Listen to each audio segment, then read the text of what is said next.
Small business owners, this is for you. Why are you overbuilding everything? Why are you overcomplicating everything?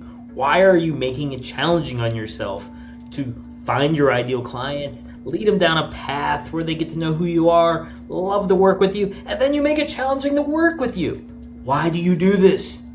Vic and I are going to try to help you out today. Hey everyone, welcome to another conversation with a marketing guy and a sales guy. And today we're here to help you, the small business owner who keeps getting in their own head and overcomplicating things. You think it's not a good time to drop the sale. You think it's not a good time to start the YouTube channel. You think it's not a good time to start posting on LinkedIn. It's never a good time, and you know what happens? Nothing ever gets done. And that's a problem. So what we're going to do is we're going to kind of break down some of the problems and the patterns that Vic and I see with small business owners, not just on marketing, not on just sales, but in the sense of overall holding back your company because you refuse just to make a step forward because it's not perfect. And perfection will never happen until you actually try something new.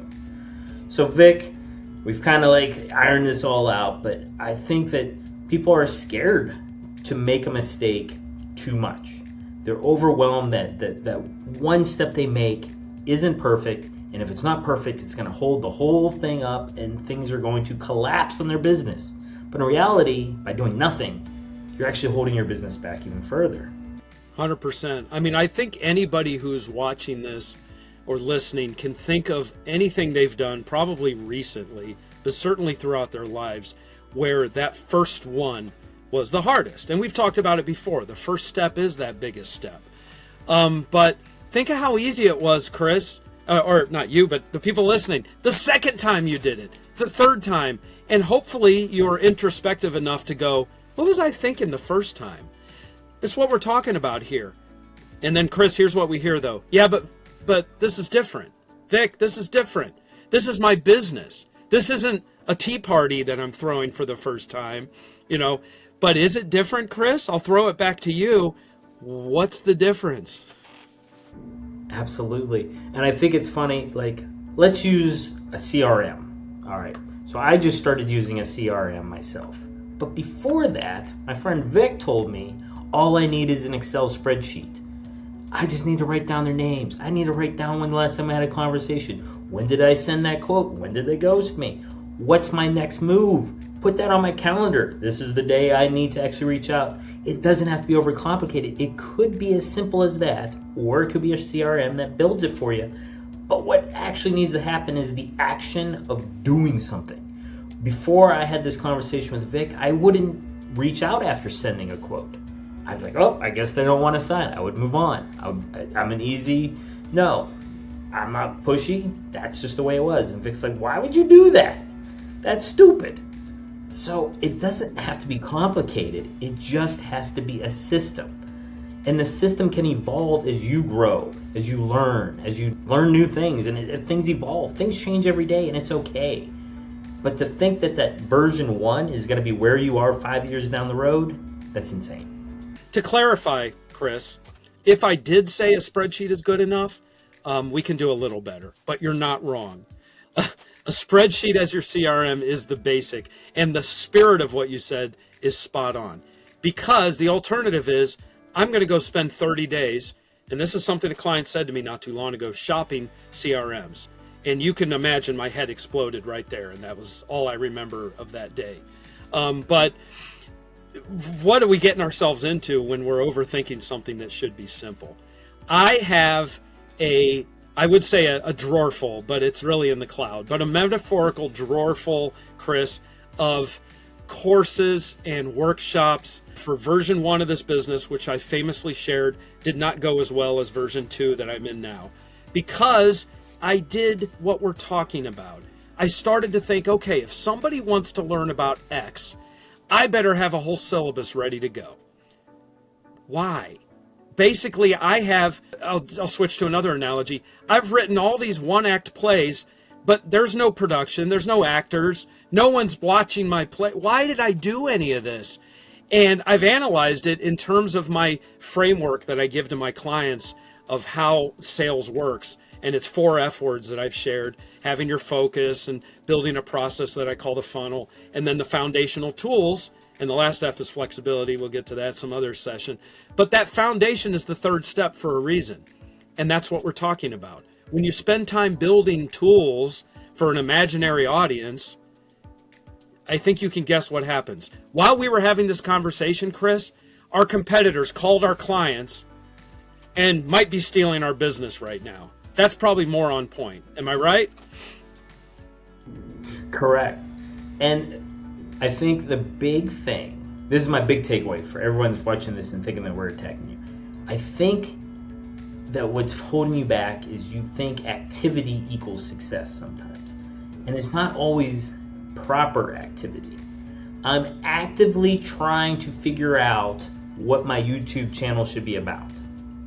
Okay, that's not actually moving anything. It's you stuck in a strategy session. I'm actively trying to think of the best product to sell my ideal clients as the front door and create a conversation. I'm actively trying to figure out what webinar people want to be involved with that I can use as a lead generation call to action.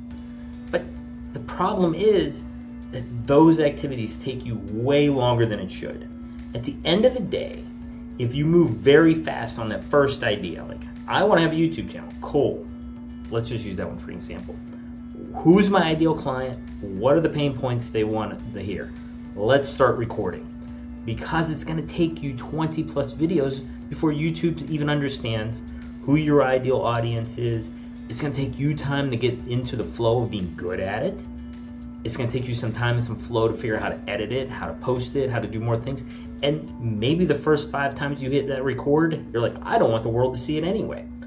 And if that's okay, but if you keep procrastinating and waiting for this perfection, you'll never hit record. It's the same thing with your sales.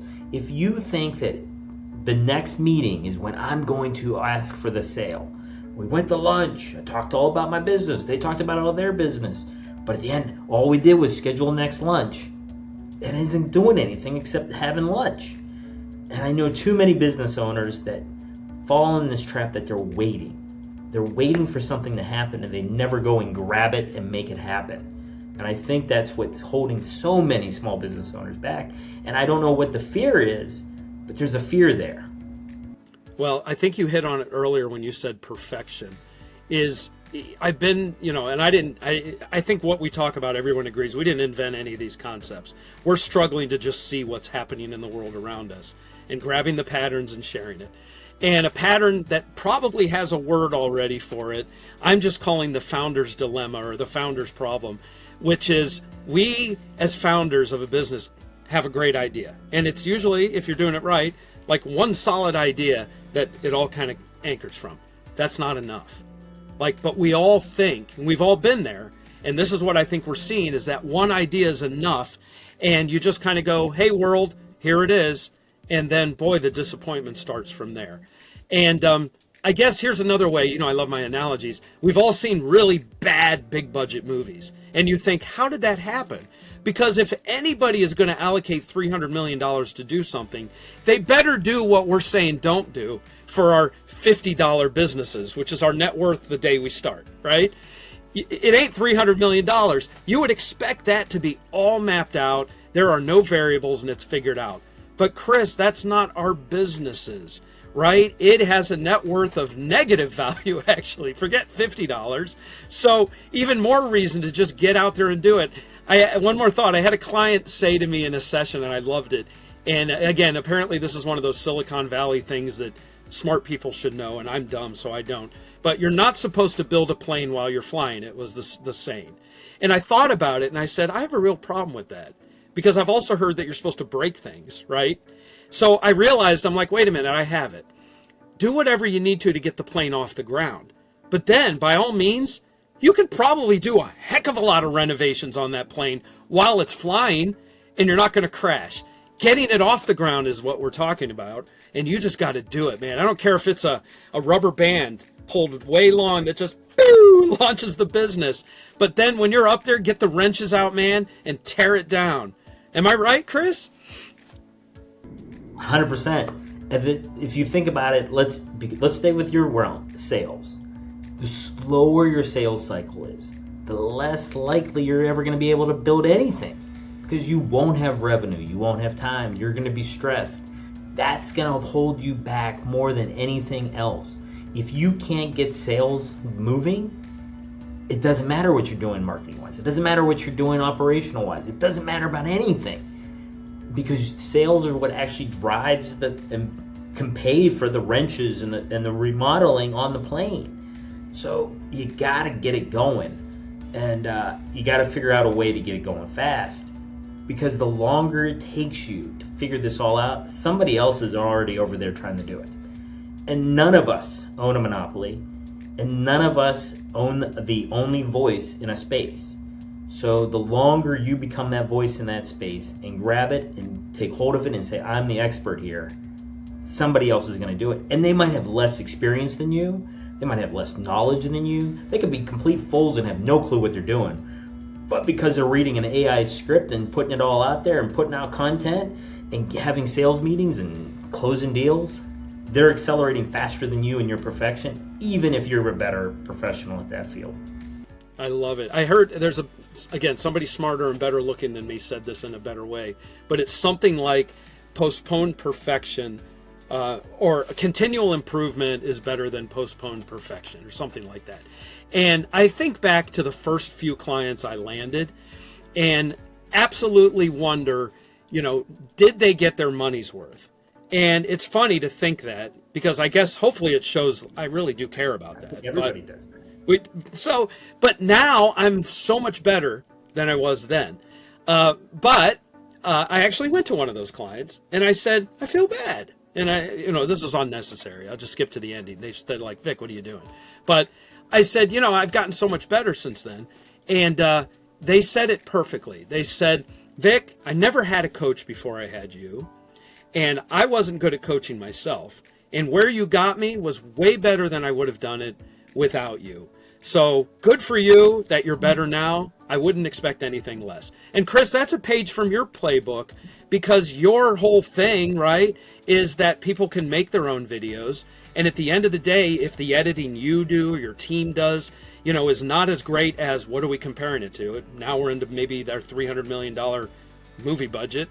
Like, the fact is, isn't it better than they would have done themselves? Isn't that what you say, Chris? Yes, and the accountability of having someone take care of it for you. I just had a conversation with someone today. I don't know how I'm going to wrap this into this, but Tiger Woods had a swing coach. That swing coach could never beat them at golf, let's be honest. But yet, it was the accountability partner that helped him become a better golfer. And that's what the coach does. So that ultimately, that's what you did. You, at that moment in time, they needed a coach, they needed an accountability partner to help them move their sales in a positive direction. Now, your experience and your process, especially your systems and processes, probably improved, might have improved. Who hasn't improved systems and processes? But at the end of the day, the first clients that we have, even though we weren't perfect, our rates were lower and they got what they needed at that moment. And hopefully some of us still have some of those clients, and now we're providing a better service for them now. And most likely, because they were our first client, their rates are probably the lowest on the books. So they're still winning at the end of the day. But, all right, so let's take a path of helping these business owners out there watching this Vic. If you made it this far, let's give you something. All right, I like talking about a customer journey. Where do you meet them? Let's say you meet them at a networking event, which I think is a quality thing. You meet them in person. You then connect with them on social media. Let's use LinkedIn as the example in this conversation. That's where you build awareness. That's where you're building that trust factor. You're posting with them. Then you create an in-person event, which I think that everybody should be doing. Vic had one this morning. I'm having a webinar. These are the ways that you move the needle even further, because you meet them, you build that relationship online, and now you're taking it to another level by being in the room with them and showing what you have the value. Now, I have 5 people that show up for this in-person workshop. Now I have to take off my marketing hat, and now I put on my sales hat. Now what do you do with this, Vic? So, spoken like a true marketing person, because I'm going to go for a faster journey. If I meet somebody at a networking event who I've identified as a prospect, and hopefully I've planted seeds where they know they are, I'm going to shorten that curve as much as I can. And I know you know that, and that's really what we're talking about. The pattern we see a lot is those ideal clients that we talk about drop like a lead weight through your funnel. As somebody said to me recently, they said, I think you're describing a chute. I said, great, build a sales chute instead of a funnel where it's just like beep, beep, beep. Okay, but everything you said is a natural progression that relationship building is really what you're talking about. And let me know if I veer from what you prompted me to say, because I'm off on my own world now. But, building that trust doesn't have to be a long process. We talk a lot about referral partners, that trust transfers. But here's what I think of. All the people that have entered my life as vendors, for example, certainly though in other ways, there's always that thought of, why didn't I hear about you sooner? And I think that a lot of our people listening need to realize that, and we probably do too, is that we bring something interesting to the clients, or otherwise there wouldn't have been one client. All it takes is one client to prove that you have, well, you got to go to market. I don't know. Now I'm doing an imitation of, I don't know what kind of marketing person, market research. No, if somebody has bought from you, Chris, isn't that enough of a proof of concept that you can replicate from there? That is good enough. So we're back to what can you put off? What would you put off, and why would you want to? So sorry, I veered. You want to make this actionable, No, but I'm saying you meet somebody. Would be your advice? Yeah, go ahead. No, good. So what would be your advice? I have 5 prospects. Yes. I've given a workshop presentation to. How do I now take them from, hey, they now know what I do, the awareness, the marketing side's done. How do I now put them into because a lot of people are in the same, like we're marketers and salespeople for our companies. So, but we have to think about it differently. We're just nurturing a relationship over here on the marketing side. Now it's time to go in like a cougar and actually close this thing. What's Vic's? How do we quickly close this without sounding and making the prospect uncomfortable, but at the end of the day, moving the needle to actually get a yes/no answer? Okay, I have the answer, and it's easier than people think. Because think about clients that you've helped and how well you know their needs and wants. How did you get to that point? You listened, and you probably prompted that and got it out of them by asking questions. So we're not telling anybody anything, Chris. If you got 5 people, you have 1 times 5 people. So we should act like they're individuals, and we should separate them from the herd. You'd mentioned a cougar. And no, let's this is good. So your step 1 is individual meeting. Yes. And what a definition of a meeting is can vary. I know businesses where they can have a 3-minute consultation that covers everything they need to know. Others, it takes 3 one-hour meetings that are at least days apart to let people breathe. It's different, but it is individual and getting down to the level. Now, here's the thing that gets stuck for a lot of people, Chris. The story's the same. We see the same movie playing over and over again, but you can't just go, here's what you need, because that doesn't feel right. So yeah, one-on-one, you get them to say what you know already, and you get them to see it. I call that the need, want conversion. You see the need, get them to see the need, and now you can talk briefly about why you're a good solution for that, as opposed to whatever else, which is usually doing it themselves. Okay, so now we end that first meeting. What's the next step?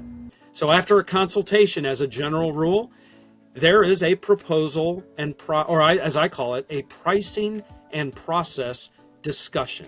Here's what it costs. Here's how it works. Now, Chris, there may be a step in between there, some sort of analysis, a deeper dive, a free thing. I don't recommend free, but I give my clients, prospective clients, a free session. And that's if they're budget worthy and they align with the wants and needs of my ideal client. So there you go, though. Ultimately, we're at that pricing and process discussion. Not, as you said at the outset of the meeting, an email off the proposal and see what happens. Yes, and we're not scheduling another meeting. Now, is this something you're interested in? Is this something you're not? Are you now holding them to, I'd love to learn if this is a yes or no? Absolutely. And again, if you've done it right, it's a shoot. Like this story plays out because it all starts up top. Are you even talking to somebody that wanted to need it? If you have to convince somebody, move on. Correct. Yeah. But here's the thing that I think people are scared of: the no. Yeah. So they put off actually asking for the work. They go from, I got this warm lead, I got them in a lunch, and we're having this great conversation, and it's a sales conversation. I'm asking all these great questions. I see the pain that I could actually solve. I'm telling them I could solve their pains. And then at the end of that meeting, let's schedule another meeting. It's never, this is my price. Are you ready to get started to change your business? Are you ready to actually change your life? And that is the fear, I think, of hearing the no. And the problem is a no, I've heard this, I don't know who says this, a no is equal to a yes. Because no lets you move on. That's fine. You can now put them in a different area, give them back to that marketing side. I'm following them, I'm keeping up with them, I'm seeing them at networking events. I'm not mad at them because they're not working with me. It's just not the right time. And we've talked about this in previous episodes, Vic. Timing is a problem sometimes for people. Timing maybe, hey, I'm about to go on vacation. I don't have time to devote a whole month for this. Timing could be, I'm already paying for my kids' college. I don't have extra money like that. Okay, that's cool. Timing could be, I already have a contract with somebody that does what you do. I might not be happy with them, but it's a contract and I can't get out of it. So timing is an issue, but you have to ask for that and you have to accept the no. And if they say maybe, you got to hold them to it. And you got to then say, all right, what do I need to do to change this? What, how do I get a yes? And you just got to say it. When someone says maybe, you not just say, okay, I'll let you think about it. You got to say, what can I do right now to change this maybe to a yes? Can I rephrase that for you? Because you can't control the timing. Yeah, I don't like the whole trying to change. It's more like this, Chris, is what would need to change for this to be better timing for you? Now you got something to anchor that next meeting around. Well, I'll tell you what, as soon as, and I used to hear this early in my career, as soon as so-and-so's out of office, and I was like, okay, that wasn't my question, stop. What needs to change now? Because you said you wanted it. And then you get something, sorry, that was a joke, but I used to hear that all the time. And, but it would be more like, well, actually, good question. If I can land that one client I'm working on, now the revenue's there. Okay, when's that going to happen? How can I help you with that, perhaps? Whatever. And that was maybe a lame example. But you find out the timing. And it could be as easy as, when I get back from France, let's talk. Well, there you go. When you get back from France. Great, I'll pick you up at the airport. Correct. I'll pick you up at the airport with contract in hand. Right. But I think if you've dealt with this whole long video, listen to Vic and I hope that at the end we've convinced you to not be fearful. You have to ask for the sale. You have to figure out what that pattern was. You've already built that trust. You've already built the awareness. It's now time to ask for the sale. Don't be afraid to ask for the sale, because nothing else is going to move your business more than closing a deal. Well said, Chris. All right. You got anything to close this with, Vic? Happy selling. All right. Happy selling. See you guys on the next video.